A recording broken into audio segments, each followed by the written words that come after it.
아침 일라디오. 대형 지진이 발생한 튀르키예와 시리아 등지에서 피해자 수색과 필사적인 구조 작업이 이어지고 있습니다. 지진이라는 자연재해 특성상 갈수록 인명피해 규모가 커지고 있어서 걱정인데요. 시리아 피해 지역 건물 잔해에서 갓 태어난 신생아가 구조되는가 한면 곳곳에서 생사를 넘나드는 안타까운 소식들이 전해지고 있습니다. 그렇지 않아도 튀르키예와 시리아 두 나라 모두 그간 각각 유례 없는 물가 상승과 내전으로 국민들이 극도로 어려움을 겪어왔는데요. 설상가상으로 이번에 강진까지 겪게 됐습니다. 지금 국제사회에서는 도움을 나누기 위해 모두가 발벗고 나섰습니다. 전 세계 65개국에서 구조대를 파견하기로 한 데 이어서 우리 정부도 인도적 지원 제공과 함께 어젯밤 118명 규모의 긴급 구호대를 긴급 파견했습니다. 각국 정부와 구호단체에서는 인력뿐만 아니라 자금과 장비 등도 급히 보내고 있는데요. 지금 전 세계가 어떠한 경계도 없이 생명을 살리려는 마음 하나로 움직이고 있는 만큼 현장 구호 활동에도 좀 더 진전이 있기를 바라봅니다. 2월 8일 수요일 오늘 아침 일라디오 출발합니다. 안녕하세요. 아나운서 강승화입니다.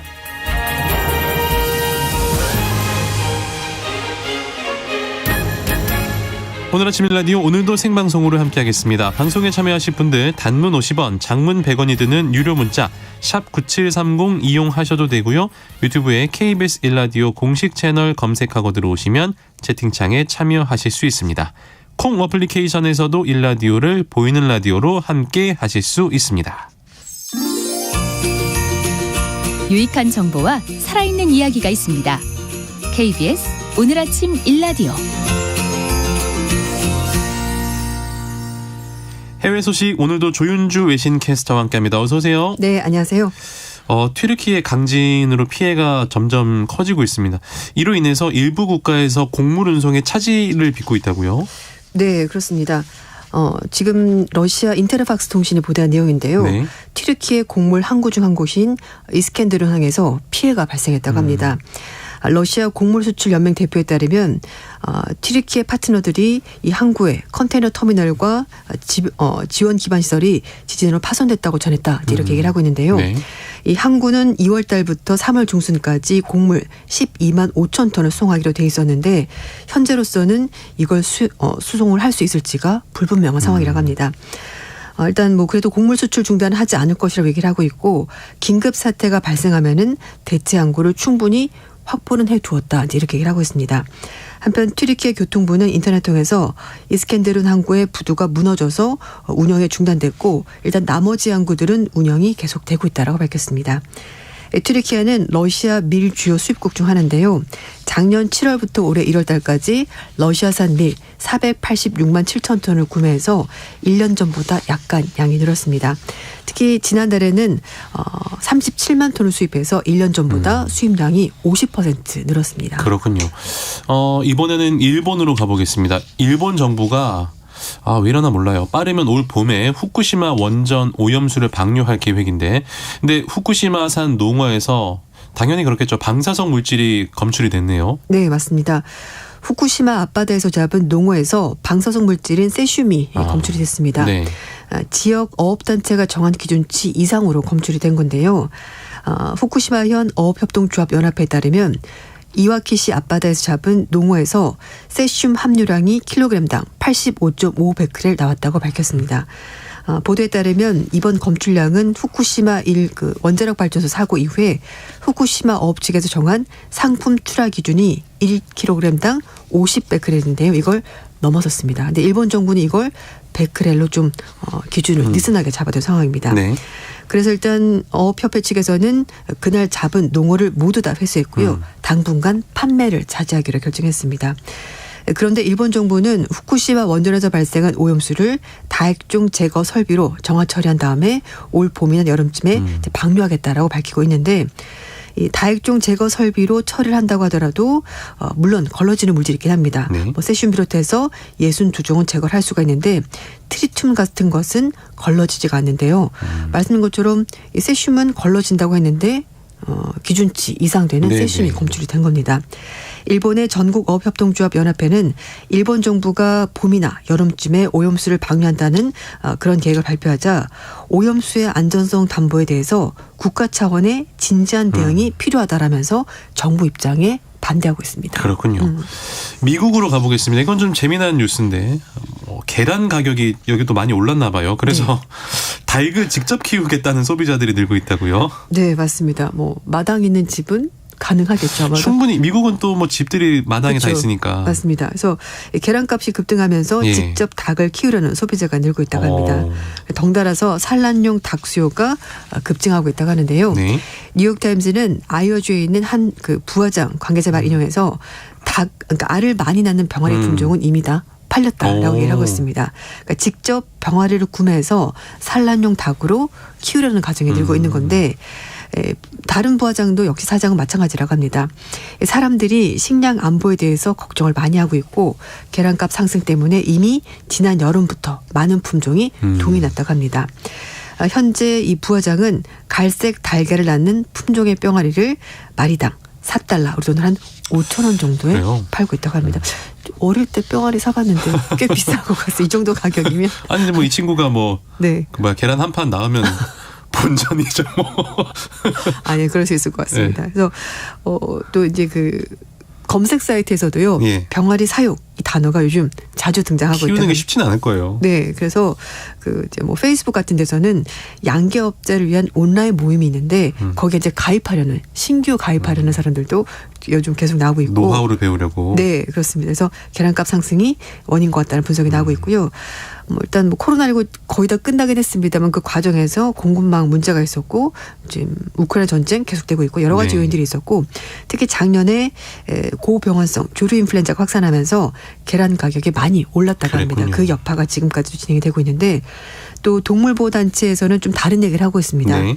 이렇게 병아리를 대량으로 구매했다가 계란값이 다시 떨어지게 되고 안정화가 되면 혹시 이 닭들을 버리는 것 아닐까, 키우기 곤란하니까. 그래서 혹시 그런 현상이 벌어지면 어떡하나 이런 걱정을 하는 동물보호단체도 있다고 합니다.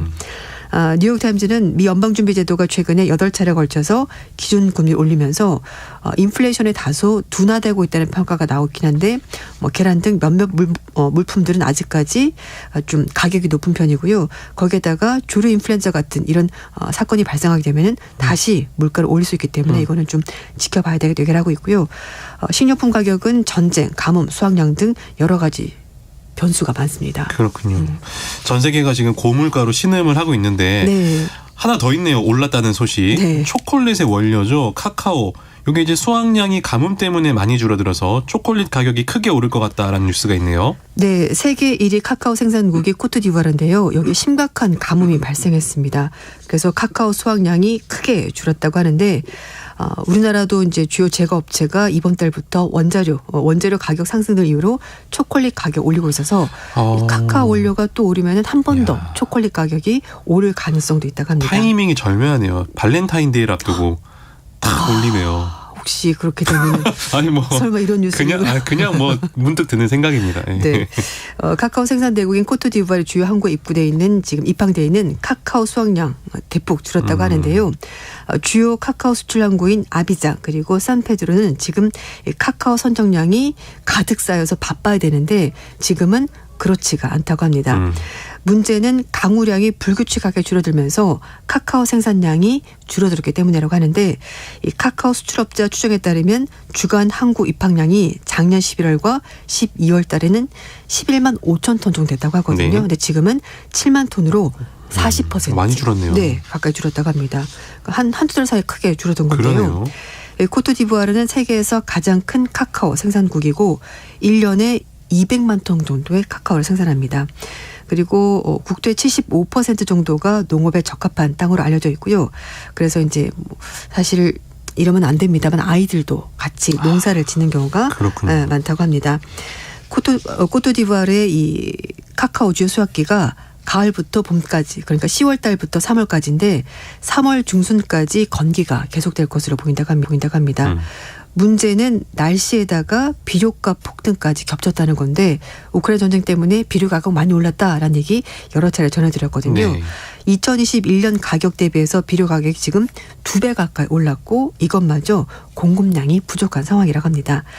이 카카오 입항량 감소는 3월 중에 주요 카카오 수확기가 끝날 때까지 지속될 것으로 보이고요.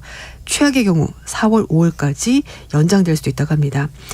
카카오 유통업자들은 매장을 임시 폐쇄했다고 하는데 산페드로항구의 카카오 유통업자는 비가 올 것처럼 보이지 않는다. 5월 이전에는 카카오가 더 모자랄 수도 있어서 가게 문을 닫았다 이렇게 말했다고 합니다. 하여튼 뭐 저희가 지금 거의 뭐 한 달 넘도록 계속 오른다는 소식만 전해드리고 네, 있어서 맞습니다. 좀 안타깝다라는 그런 생각이 듭니다.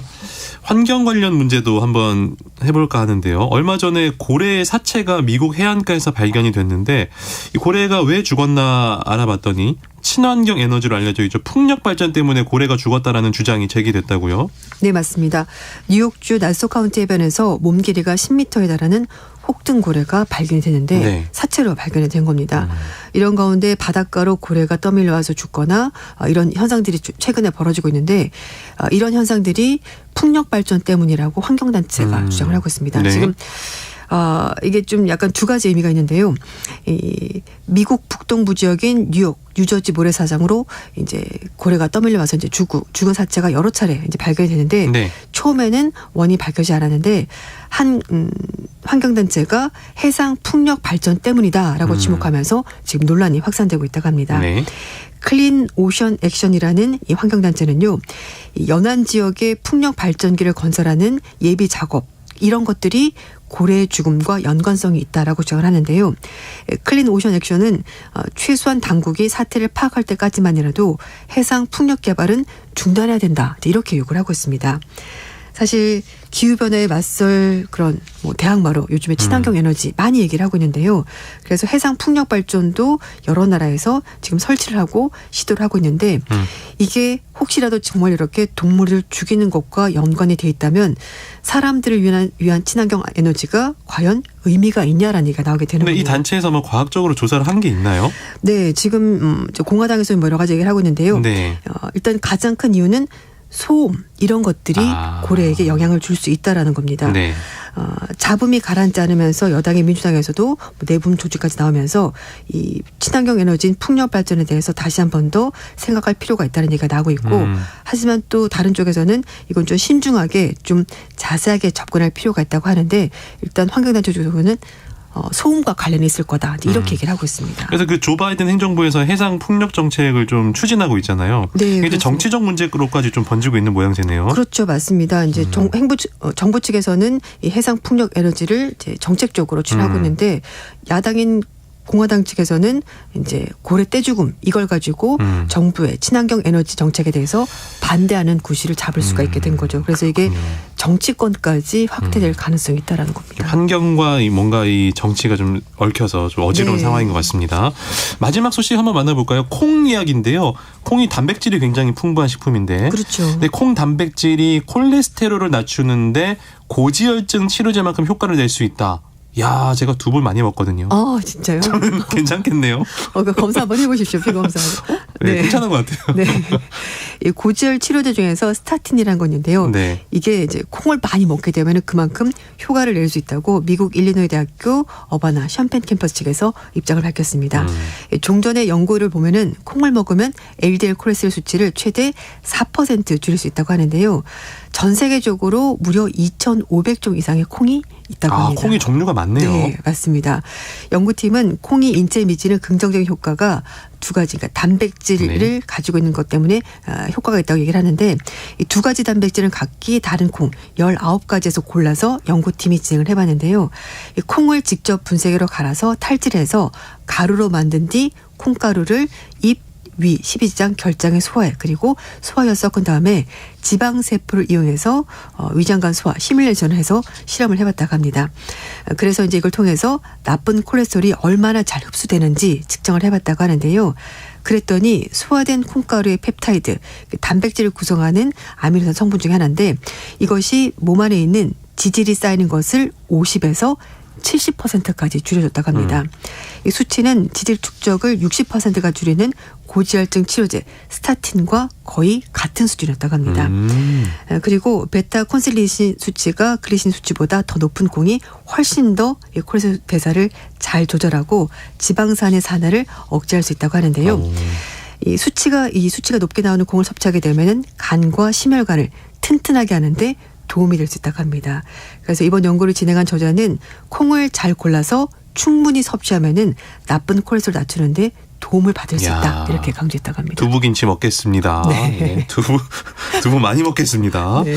해외 소식 외신 캐스터 조윤주 씨와 함께했습니다. 고맙습니다. 네, 감사합니다.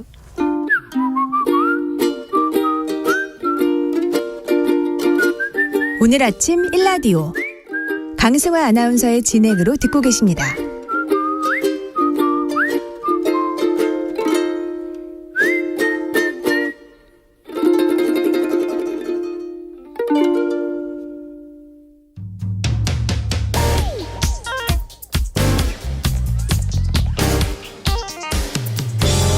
오늘 아침 뉴스 브리핑. 뉴스 브리핑 정상근 기자 연결합니다. 안녕하세요. 네, 안녕하십니까. 안타깝게도 튀르키예 지진으로 인해서 사망자가 계속 늘고 있습니다. 네, 튀르키예 남부와 시리아를 강타한 지진에 따른 사망자가 6,300명을 넘겼다라는 소식 들렸습니다. 튀르키예 당국 발표만 4,500여 명이 넘었고요. 2만 6천여 명이 부상을 입었는데요. 튀르키예에서만 건물 6천여 채가 무너진 것으로 알려져서 사상자는 더 늘어날 것으로 보입니다. 튀르키예 남동부와 국경을 맞댄 시리아 서북부 지역에서도 희생자가 속출하고 있는데요. 시리아 당국과 반군 측 발표에 따르면 사망자가 1,800여 명에 이르고요. 이 부상자도 4천여 명에 가까운 상황입니다. 세계보건기구는 이번 강진으로 최대 2,300만 명의 피해를 봤을 가능성이 있다라고 분석했습니다. 한편 튀르키예 전체 교민 2,700여 명 중 지진이 일어난 동남부 거주 한인은 100명 정도로 알려졌는데요. 네. 다행히 우리 국민 사망자는 없고 일부 부상자가 있지만 심각한 수준은 아니라고 외교부가 밝혔습니다. 한때 유학생 한 분의 연락이 끊겼다라는 보도가 있었습니다만 안전을 확인한 것으로 전해졌습니다. 지금 현장에서 구조 작업이 한창일 텐데 근데 현지 사정이 좀 많이 어렵다고 하던데 어떤 상황입니까? 네, 일단 날씨부터 문제입니다. 하필이면 지진이 난 지역에 영하의 강추위가 몰아치고 있는데요. 골든타임이 얼마 남지 않은 가운데 튀르키예는 오늘까지도 영하의 날씨가 유지되면서 실종자들의 저체 온도 문제가 될 것이라는 분석이 나오고 있습니다. 튀르키예 당국은 지금까지 8천여 명을 구조했지만 악천후로 구조 작업에 난항을 겪고 있다라고 밝혔습니다. 여진도 문제인데요. 이 지진 이튿날인 어제도 현지 시간으로 오전 6시 13분쯤 이 튀르키예 중부에서 규모 5.3의 지진이 발생을 했습니다. 유엔 난민기구는 지진으로 도로 인프라가 망가져서 구호 물품을 실은 트럭과 중장비가 피해 지역까지 도착하는 데에만 8에서 10시간이 걸린다라고 전했습니다. 이에 보다 못한 튀르키예와 시리아 주민들이 이 가족과 이웃을 찾기 위해 이 맨손으로 건물 잔해물을 파헤치고 있는 그런 실정입니다. 너무 안타까운 현실인데요. 우리 정부가 구호대를 긴급하게 파견을 했죠. 네, 튀르키예 강진 피해 구조 및 구호 임무를 수행할 대한민국 해외 긴급 구호대가 어젯밤 출정식을 열고 곧바로 현지로 출발했습니다. 외교부, 소방청, 한국국제협력단, 군인력 등 총 118명으로 구성이 됐는데요. 인천공항에서 우리군의 KC-330 다목적 수송기편을 이용해서 튀르키예 동남부 아다나 공군기지로 향했습니다. 앞서 외교부는 이 민간 합동 해외 긴급 구호 협의회를 개최하고 긴급 구호대 파견을 결정했는데요. 긴급 구호대는 튀르키예 측의 요청에 따라 탐색 구조팀 중심으로 꾸려진 것으로 전해졌습니다. 네. 이어서 정치권 소식도 전해주실까요? 네, 민주당 이재명 대표가 다가오는 금요일 오전 11시 위례 대장동 개발사업 특혜 의혹 사건과 관련된 검찰의 2차 소환 조사에 응한다고 민주당 대변인실이 공지했습니다.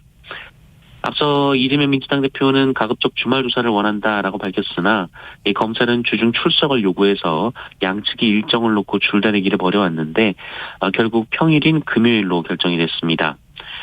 그리고 검찰은 어제 해당 건과 관련해서 성남시청과 성남도시개발공사 등 40여 곳을 압수수색하기도 했습니다. 한편 쌍방울그룹 김성태 전 회장의 해외 도피를 도왔던 수행비서가 국내로 송환됐고요. 쌍방울의 이른바 금고지기라고 불렸던 이 그룹 임원도 이르면 이번 주 압송될 예정이어서 이 쌍방울 자금 관련 각종 의혹 수사에 수사속도가 붙을 전망입니다. 이 국민의힘에서는 어제 당대표 후보자 정견 발표가 있었는데요. 그제 모든 일정을 취소했던 안철수 후보가 나왔습니다. 안철수 의원은 그 1위 후보가 사퇴하는 거 보셨냐라면서 완주 의지를 밝혔습니다. 그리고 또 다른 당권 주자인 김기현 후보와 이 나경원 전 의원은 어제 점심을 먹었는데요. 이후 나경원 전 의원이 기자들과 만나서 김기현 의원과 많은 인식을 공유했다라고 밝혔습니다. 네. 서울시와 이태원 참사 유가족 측의 갈등이 계속 이어지고 있네요. 네, 서울시가 어제 이태원 참사 유가족 단체가 설치한 서울광장 추모 분향소에 대한 철거 기한을 일주일 연기한다라고 밝히면서 유족 측에 기존에 제안했던 녹사평역 추모 공간 수용 여부, 그리고 유가족 측이 생각하는 추모 공간 대안을 오는 12일 오후 1시까지 제안해달라라고 요청했습니다. 그래서 대화로 좀 문제가 풀어지나 했는데, 그런데 오세훈 서울시장이 어제 외신 기자들과 만나서 이태원 참사 분향소는 이 불법 시설물이라는 입장을 재확인했습니다. 유족들 역시 유가족 의사를 고려하지 않은 채 일방적으로 통제하는 서울시는 소통 의지가 없는 것이다라면서 이 망자에 대한 최소한의 예의도 없는 이 서울시와 더 이상 직접 소통을 하지 않겠다라고 밝혔습니다. 네. 법원이 베트남 전쟁 당시 벌어진 한국군에 의한 민간인 학살에 대해서 우리 정부의 배상 책임을 인정을 했네요. 네, 베트남 전쟁 당시 한국군의 민간인 학살에 따른 피해를 한국 정부가 배상해야 한다라는 법원의 1심 판결이 나왔습니다. 이는 베트남 민간인 학살에 대한 우리 정부의 배상 책임을 인정한 첫 판결입니다. 서울중앙지법 민사 68단독 박진수 부장판사는 어제 베트남인 응우엔 티탄 씨가 이 대한민국을 상대로 낸 손해배상 청구 소송을 원고 일부 승소 판결했습니다. 재판부는 이에 따라 피고 대한민국이 원고에게 3천만 100원 그리고 이에 대한 지연 손해금을 지급할 것을 판결했는데요. 이 3천만 100원은 응우엔 티탄 씨가 청구한 금액입니다.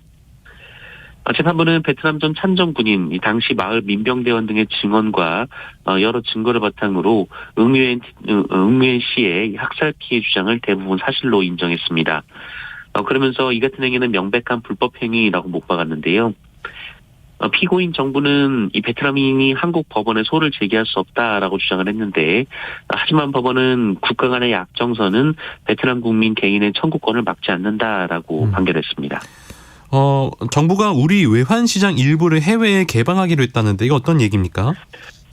네, 정부가 해외에 소재한 외국 금융기관도 국내 은행 간 시장에 직접 참여할 수 있도록 외환시장의 빗장을 풀고 이 개장 시장도 런던 금융시장의 마감 시간인 한국 시간 새벽 2시까지 연장하겠다라고 밝혔습니다. 이 마감 시간은 장기적으로 24시간으로 확대한다라는 방침입니다. 정부는 이 폐쇄적이고 제한적인 외환시장 구조가 이 자본시장, 금융산업 전반의 발전에 걸림돌이 될 뿐 아니라 시장 안정에도 부정적인 영향을 미치고 있다라고 봤는데요.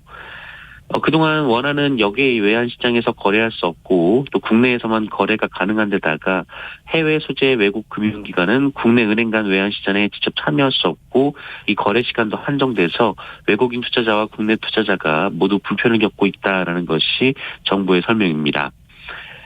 다만 외국 금융기관의 참여가 자유로워지면 이 투기성 자금 유입이 많아져서 환율 변동성이 오히려 커질 수 있다라는 지적이 나오고 있는데요. 이에 정부는 정부 인가를 받은 외국 금융기관만 외환시장에 참여할 수 있도록 하고 이 단순 투기 목적 기관의 참여는 불허하겠다라고 밝혔습니다. 네. 정부가 1기 신도시 재건축에 파격적인 혜택을 주기로 했다고요? 네, 정부가 분당, 일산, 중동, 평촌, 산본 같은 수도권 1기 신도시 재건축 모델로 노후계획 도시 특별법을 제시했습니다. 이 조성한 지 20년이 지난 100만 제곱미터 이상의 택지를 노후계획 도시로 지정하겠다라는 건데요.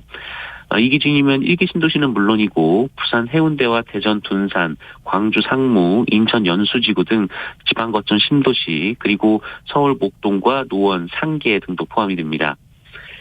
일단 노후계획도시특별법은 통상적으로 30년을 상정한 노후 개념을 20년으로 대폭 줄이는 내용이고요. 이 구조 안전성 비중을 줄여서 재건축 1차 관문인 안전진단의 문턱을 대폭 낮췄습니다. 또한 대중교통 환승센터 같은 대규모 기반시설을 갖춰서 공공성을 확보하면 아예 안전진단이 면제되고요. 여기에 역세권 최대 500%의 용적률도 대폭 완화됩니다. 그러다 보면 각종 특례가 집중돼서 생기는 초과 이익이 발생하는데요. 이는 공공분양과 기반시설, 기여금 등 다양한 방식의 기부 찬합으로 일부 환수하겠다라는 것이 정부의 방침입니다. 이 주민들은 이번 특별법 제정이 반갑다는 반응인데요. 인구 감소와 지방으로부터의 미번양 사태가 이어지는 상황이어서 공급 과잉에 대한 우려도 나오고 있습니다. 서민층을 위한 자금 대출을 미끼로 보이스피싱 사기 행각을 벌이는 사례가 나오고 있다고요? 네, 금융감독원은 어제 생활물가 급등으로 어려움을 겪는 서민층을 위해 이 정책자금 대출이 나오는 것처럼 속여서 이 보이스피싱 사기 행각을 벌이는 사례가 발생하고 있다며 이 주의 단계의 소비자 경보를 발령했습니다. 금감원에 따르면 사기범들은 2023년 긴급 편성 민생회복 정책자금 대출 신청 안내, 이런 시중은행이 보내는 정책자금 대출 안내문으로 꾸며서 이 불특정 다수에게 상담센터 전화번호를 배포했는데요. 네. 이 대출 희망자분들이 상담 문의를 하면 정확한 상담을 위해 필요하다면서 개인정보 등을 요청하고 이 대출 실행을 위한 사전 자금 입금 등을 요구하는 식으로 이 피해자들의 개인정보와 돈을 가로챘다고 합니다. 이 금감원은 금융회사는 불특정 다수에게 대출 안내, 광고 문자를 무작위 발송하지 않는다라고 주의를 당부했고요. 이 금융사기 피해가 발생했다면 신속히 지급 정지를 요청해야 한다라고 밝혔습니다. 네. 요즘 미세먼지가 극성인데 이거 미세먼지 언제까지 갈 건가요? 네, 이 미세먼지가 며칠째 지금 기승을 부리고 있는데요. 이 국립환경과학원은 오늘 오후 이 북쪽 지역부터 차츰 해소가 된다라고 전망했습니다. 오늘은 충청, 남부지방, 제주의 미세먼지 수준이 나쁨이고 이 나머지 지역은 보통일 것으로 전망이 되는데요. 다만 오전 중에는 수도권도 미세먼지가 나쁨, 이 대전과 세종, 충북, 대구는 매우 나쁨까지 악화될 것으로 보입니다. 국립과학원은 오늘 오후부터 대기가 원활히 확산된다라고 밝혔는데요. 이에 따라 오늘은 미세먼지 비상저감 조치가 시행되는 곳이 없습니다. 이 기온도 평년보다 2에서 5도 높은 수준을 유지할 것으로 예상이 되고 있습니다. 네, 뉴스브리핑 정상근 기자였습니다. 고맙습니다. 고맙습니다.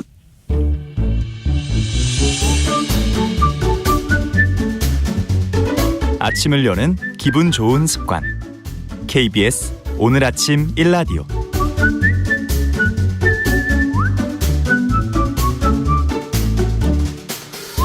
지난 연말부터 IT 관련 업계를 시작으로 예술, 교육 등 여러 분야에서 주목을 받고 있는 게 있습니다.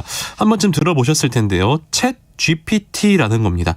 구글은 이에 대항하는 새로운 서비스 바드를 출시한다고 하고요. 마이크로소프트는 챗 GPT와 같은 AI 모델이 장착된 새로운 검색 엔진 빙을 공식 발표했습니다. 자, 오늘은요. 인터넷 이후 가장 큰 지각 변동을 가지고 올 수 있다는 챗 GPT에 대해서 자세히 알아보겠습니다. IT 전문가 김재필 수석연구원 전화 연결해 볼게요. 안녕하세요. 네, 안녕하세요. 요즘 챗 GPT가 화제인데 도대체 챗 GPT가 뭡니까?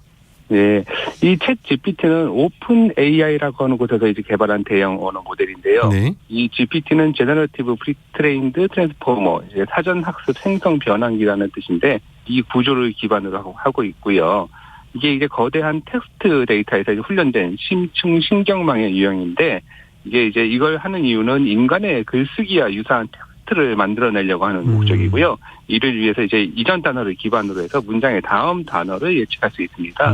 그래서 이 챗 GPT는 대화 이 텍스트 생성을 위해서 하게 되었는데 이게 이제 대화처럼 사용자 입력에 대해서 텍스트를 생성하는 것이 최적화되어 있기 때문에 챗봇이나 질의응답, 텍스트 완성 시스템 등에 매우 적합하다고 할 수 있습니다. 챗 GPT를 개발한 오픈 AI라는 회사 어떤 기업입니까? 예, 이 오픈 AI는 일론 머스크, 그다음에 이제 또 샘 알트만이라고 하는 이제 전문가와 투자자들이 2015년에 설립한 인공지능 분야와 개발을 하는 이제 비영리 기관인데요. 지금 이제 현재 CEO는 샘 알트만이고요. 이 오픈 AI의 목적은 미래의 AI 기술이 인류에게 유익한 방향으로 발전할 수 있도록 지원하겠다는 것이고 네. 최신의 AI 연구 및 기술을 적용해서 뭐 강력한 머신러닝 모델이나 텍스트 생성, 언어 분석 등의 기술을 개발하고 있고요. 이 개발한 기술을 개방해서 다양한 산업 분야에 적용할 수 있도록 기여하고 있습니다. 그 챗 GPT 이것과 구글과 야후 같은 다른 검색 엔진과는 어떠한 차이가 있습니까? 예, 이 챗 GPT는 말씀드린 것처럼 이제 훈련된 대형 언어 모델이고요. 이 구글이나 야후는 이제 검색 엔진이라서 좀 다른데요. 챗 GPT는 입력을 받아서 인간처럼 텍스트를 생성하는 이제 인공지능 기술을 기반으로 하고 또 주요 목적이 사용자가 대화처럼 이제 텍스트 콘텐츠를 생성하는 것인데 네. 이제 구글이나 야후와 같은 검색 엔진은 키워드를 사용해서 인터넷에서 정보를 검색할 수 있는 방법을 제공하기 때문에 챗 GPT는 이제 텍스트 생성, 글을 만드는 것에 초점을 두고 있고 검색 엔진은 정보 검색에 초점을 두고 있다는 것이 좀 차이점입니다. 그러면 구체적으로 챗 GPT로는 어떠한 것들을 할 수 있습니까? 예, 이 챗 GPT는 언어 생성, 대화 생성, Q&A, 요약, 감정 분석, 기계 번역 등 다양한 언어 처리 기능을 수행할 수 있는데요. 이 언어 생성 같은 경우는 주어진 제목이나 뭐 설명, 또 이제 어떤 그 입력에 기반한 글 등의 글을 기반으로 해서 스토리를 만들어낼 수 있고요. 또 사용자와 자연스러운 대화도 할 수 있고 간단한 질문에 답변도 할 수 있고 뭐 심지어는 감정을 분석해서 긍정적인지 부정적인지 판단할 수 있고 외국어나 영어, 일본어 같은 다른 언어로도 자유롭게 번역을 할 수 있습니다. 아, 그래요. 그러면은 각각의 문제를 해결해내는 성능은 어느 정도입니까? 상당히 좀 뛰어난 편이고요. 사실 이 챗 GPT가 아까 말씀드린 트랜스포머 모델을 기술로 해서 기계 번역이라든가 이제 NLP, 자연어 처리 능력이라고 하는 이런 부분에서 상당히 높은 정확도를 보이고 있는데요. 이 자연어 처리라는 것은 말 그대로 이제 컴퓨터가 인간의 자연어를 이해하고 처리할 수 있는 기술인데 이 입력을 받아서 인간처럼 텍스트를 생성하는 능력이 상당히 높고요. 그러다 보니까 일반적인 대화나 기사 요약, 문장 완성 등이 다양한 자연어 처리 그 프로그램에서 높은 성능을 보이고 있습니다. 아, 그러면은 그 예전에 이세돌 구단을 꺾은 알파고 있잖아요. 예. 알파고와 챗 GPT를 비교해 볼 수 있을까요? 사실 뭐 챗 GPT와 알파고의 비교가 좀 적절하지는 않는데요. 이 알파고는 사실 인공지능 기술로 보드 게임에서 전략을 판단하는 것이 목적이었고, 이 챗 GPT는 이제 훈련된 대형 언어 모델로 말씀드린 것처럼 텍스트나 대화 모델링, 기사 요약 등 이제 자연어 처리에서 높은 성능을 보이기 때문에 이 두 기술 목적과 지원 분야가 좀 달라서 직접적인 비교라는 것은 약간 좀 적절치는 않습니다, 이게. 그 요즘에 주변에서 보니까 챗 GPT를 뭐 숙제에도 활용하고 또 교육 콘텐츠로도 쓴다고 하던데 이게 가능한 게 참 신기한데요. 한계도 분명히 있을 것 같습니다. 예, 사실 이 챗 GPT는 교육 콘텐츠에 사용할 수 있는데요. 이 대형 언어 모델이다 보니까 다양한 토픽에 대해서 인간처럼 텍스트를 생성할 수 있고 또 교육 콘텐츠로도 사용될 수 있습니다. 뭐 예를 들어서 학술 논문의 요약이나 자주 묻는 질문에 대한 답변, 또 이제 각종 과목에 대한 교육 기사 등을 생성할 수 있는데요. 다만 이 챗 GPT가 생성하는 출력 품질은 좀 다를 수 있기 때문에 교육 콘텐츠로 사용하기 전에 인간에 의해 이제 검토하고 편집될 수 있다는 것을 좀 기억을 할 필요가 있습니다. 네. 예, 여기까지 제가 이제 챗 GPT에 대한 설명을 해드렸는데요. 네. 놀라운 사실 하나 알려드리면은 뭐죠? 사실 이 지금까지의 답변 사실은 제가 한 게 아니라 챗 GPT가 모두 질문을 받아서 한 답변입니다. 예? 예. 이 답변들은 제가 뭐 이제 약간 그 어미 부분을 뭐 이제 씁니다를 뭐뭐 했어요. 이 정도로 바꾼 것 빼고는 사실 좀 어색한 부분도 있긴 하지만은 이 답변 그대로는 모두 챗 GPT가 해준 답변입니다. 어떠신가요? 아니, 아 진짜요? 예. 대단하죠. 깜짝 놀랐어요 지금. 거의 뭐 그냥 이대로 그냥 다 읽어드린 것 뿐인데 들으시기에 뭐 내용에 좀 이상하거나 아니요 전혀요. 전혀 없었죠. 아니 연구위원님께서 하신 답이 아니라고요 이게? 예. 와. 이거 질문을 제가 챗GPT한테 넣어서 예. 아까 말씀하신 챗GPT는 뭐야?라든가 챗GPT와 구글과 야후의 차이점은 뭐야? 이런 것들을 물었더니 챗GPT가 답을 해준 거를 제가 그대로 읽어준 것 뿐입니다. 아니 문장 이렇게 자연스러울 수가 있나요? 상당히 그래서 아까 말씀드린 자연어 처리 능력이 뛰어나다고 그랬잖아요. 와, 지금 저희 그 작가 짐 쌌습니다 지금. 짐 싸서 집에 간다. 이 인간이 필요가 없네. 충격 먹었어요 지금. 이게 지금 저도 이제 몇 달간 이 챗 GPT를 사용해서 이 자연스러움과 또 이제 그럴듯함에 상당히 놀랐는데요. 네. 해줄 수 있는 게 아까 말씀드린 대로 소설도 써주고 뭐 번역도 해주고 심지어는 방송 대본, 뭐 유튜브 스크립트, 블로그 글까지 써주고 이 번역 뭐 코딩까지 해준다고 하니까 아니, 웬만한 글쓰기 능력은 다 할 수가 있고요. 지금 너무 충격적인데요. 예. 예, 물론 한계도 분명히 있습니다. 이제 상식적인 어떤 지식엔 좀 약해서요. 뭐 예를 들어서 네. 심사임당은 누구의 어머니야? 그러면 누구의 어머니도 아닙니다. 그래서 율곡의 어머니 아니냐고 아니에요. 뭐 이렇게 대답하는 경우도 있고요. 이제 질문을 좀 강하게 하다 보면은 이게 이제 확률에 근거해서 답을 내다 보니까 뭐 대한민국의 수도는 서울이 아니야라고 이제 막 질문자가 대답하면 그런가요? 그럴 것 같아요. 부산일 것 같아요. 이런 식으로 좀 이제 사람처럼 좀 움찔움찔하는 모습도 보이고. 그게 더 무서운데요, 움찔하는 게? 그렇죠. 예. 그러다 보니까 이제 신뢰도의 문제도 좀 있어서 거짓말을 정말 자연스럽게 하기 때문에 저희 뭐 사기꾼처럼 정말 너무 자연스럽게 거짓말이니까 모르면 혹 넘어갈 수도 있다는. 거짓말도 해요, 이 친구가? 그렇죠. 이제 말을 만들어내다 보니까 막 없는 말도 지어내는데 너무 자연스러우니까 모르면 믿게 되는 거예요. 진짜 그런가 보다. 그래서 정보 제공도 현재는 2021년 정보까지밖에 없기 때문에 그런 좀 이제 문제점이 있는데. 네. 그럼에도 불구하고 이제 올해 말 나올 것으로 예상되는 요 다음 버전이 이제 GPT-4라고 하는 버전이 있거든요. 이건 GPT 3.5 버전인데. 네. 이 GPT-4는 거의 인간 내에 버금가는 인공지능이라고 하고요. 그래요? 아까 말씀드린 구글의 바드도 나온다고 하고. 점점 이제 진화하는 인공지능 보면서 그럼 이제 인간은 뭘 해야 될까? 어떻게 얘네들하고 협업을 해야 될까? 해서 좀 고민을 심각하게 좀 하는 상황일 것 같습니다. 연구원님 짐 싸셔야겠는데요? 그러니까요. 지금 뭐 글과 글을 쓰거나 저도 이제 책을 쓸 때 챗GPT한테 물어보면 다 써주기 때문에 쉽다고 하면 쉬워진 거고. 예. 이게 점점 이제 왜냐면 이제 이 글을 토대로 음성으로 말을 해주는 것까지 있거든요. 그러면 저도 할 일 없어지네요. 이제 방송에서 해야 되는 거는 전원만 끄고 그 일밖에 없는 거예요. 엔지니어 살아남습니다. 엔지니어. 그러니까 엔지니어들이 나중에 기계들이 알아서 주고받고 하기 때문에 거의 할 일이 없어요. 그 인간은 뭘 해야 되는 거야? 진짜 좀 심각하게 진짜 고민을 해야 되는 상황까지 왔기 때문에 예. 이 챗GPT 또 이제 이걸 갖다 초거대 AI라고 하는데 초거대 AI 앞으로 어떤 모습까지 보일지가 상당히 좀 무섭기도 하고 두렵기도 하고 아까 저 인간들은 뭘 해야 될까 좀 새로운 일자리를 좀 찾아야 되는 그런 고민들도 하게 됩니다. 아니 기술이 이 정도로 발달한지는 정말 상상을 못했는데요. 뭐 소설을 쓰라고 하면요. 예. 자기네들끼리 주인공을 만들고 스토리를 짜고 해피엔딩, 배드엔딩까지 다 정해준 대로 해서 만들어냅니다. 정말 대단합니다. 그것도 단 1분도 안 걸려요. 한 1분에서 2분밖에 안 걸려요. 짧은 시간 안에. 그게 좀 발전을 하게 된다면 뭐 빅데이터를 기반으로 인간의 취향까지 정확하게 맞출 수도 있겠네요. 그럼요. 왜냐하면 제가 했던 대화들 내용을 다 기억을 하고 있기 때문에 네. 그냥 제가 저번에 했던 이야기들은 다시 불러갖고 이야기에서 결말을 이렇게 바꿔줘라고 하면 결말까지 바꿔주는 대단함까지 보이고 있습니다. 인간이 할 일 찾았습니다. 연구원님. 네. 뭔지 아십니까? 뭘까요? 우리는 이거를 박사를 내야 됩니다. 더 이상의 발전을 박사를 낼 수 있을지 그것마저 안 되나요? 뭐 영화 터미네이터처럼 정말 박사를 내려고 하면 스스로를 방어하는 이런 일이 있지 않을까. 좀 박사를 내서 해결될 수 있는 문제면 좋겠는데 너무나 무섭네요. 많은 사람들이 이거를 지금 체험하고 나서 충격과 알파고 이후에 아이폰 이후에 충격이라고 할 만큼 엄청난 충격입니다. 앞으로 이 챗 GPT에 대한 흥미로운 이야기가 계속 나올 것 같습니다. 지금까지 IT 전문가 김재필 수석 연구원가 지금 챗 GPT 아니시죠 본인은? 아니다, 형 인간입니다. 예, 인간 김재필 수석 연구원가겠습니다. 고맙습니다. 네, 감사합니다. 챗 GPT의 충격이 제가 가시질 않네요. 이게 얼마나 자연스러운지 여러분들도 한번 직접 접속하셔서 체험해 보시는 것도 좋을 것 같습니다. 이번 주 들어서 연일 미세먼지가 기승을 부리고 있습니다. 오늘도 미세먼지 농도 수도권, 충청권, 호남권, 영남권, 제주권은 나쁨, 그 밖의 권역은 보통 수준을 보이겠습니다. 다행히 오늘 오후부터는 대부분 지역에서 미세먼지가 차차 해소된다는 전망입니다. 오늘 순서 여기까지입니다. 저는 내일 다시 돌아오겠습니다. 지금까지 인간 아나운서 강승화였습니다. 고맙습니다.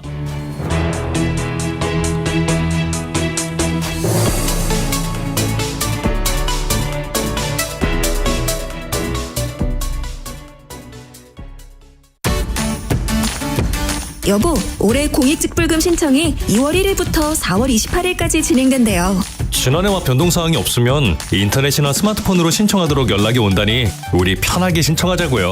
2017년부터 19년 사이 직불금을 받아야 신청 가능했던 농지 요건이 올해에는 삭제되어 신청 대상 농지가 크게 늘어났대요. 그래요? 폐경지 등 농지 영상 유지가 안 된 농지는 신청하면 안 되고요. 읍면동사무소나 국립농산물품질관리원 전화 1644-8778에 문의해서 자세히 알아봐야겠네요. 본 캠페인은 농림축산식품부와 국립농산물품질관리원이 함께합니다.